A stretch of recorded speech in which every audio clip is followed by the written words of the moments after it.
অনেকদিন পরে ধারাবাহিক নাটকে হারানো দিন যেন ফিরে এসেছে। সাম্প্রতিক ধারাবাহিক নাটক এটি আমাদের গল্প, আর এই নাটকের মাধ্যমেই দর্শকরা ফিরে পেয়েছে ধারাবাহিক নাটকের একটি হারিয়ে যাওয়া তৃপ্তি। মঙ্গলবার, বুধবার টিভি এবং ইউটিউবে চলে আসে নাটকটি। এতে অভিনয় করেছেন খায়রুল বাশার, সোনিয়া বিনতে কামাল, সাজ্জাদ, কেয়া পায়েল। জনপ্রিয়তা যেমন পেয়েছে, কিন্তু এর সাথে রয়েছে কিছু বিতর্ক। অনেকেই বলছে পাকিস্তানি একটি সিরিজের নকল করা হয়েছে এটি আমাদের গল্প ধারাবাহিক নাটকটি। এবার এই বিষয় নিয়ে নাটকটির নির্মাতা কথা বলেছেন।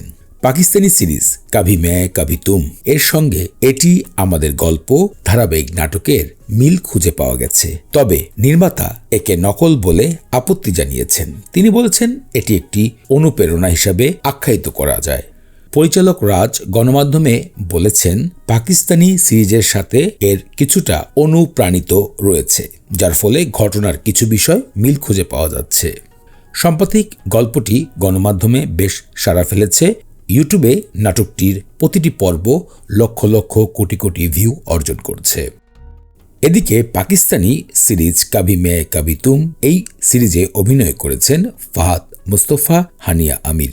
হানিয়া আমিরের কথা বলতেই আমাদের মনে পড়ে যায় কিছুদিন আগে বাংলাদেশে এসেছিলেন পাকিস্তানি এই অভিনেত্রী। অন্যদিকে হানিয়া আমিনকে বাংলাদেশে শাকিব খানের সাথে আপকামিং নতুন সিনেমায় দেখা যাবে বলেও জানিয়েছেন মেগাস্টার শাকিব খান নিজেই তার এক মন্তব্য বার্তায়। তোমার অনেকগুলো ব্লগ দেখলাম আবার ফিউচার হিরোইনের সাথে, হানিয়ার সাথে। হ্যাঁ, একটা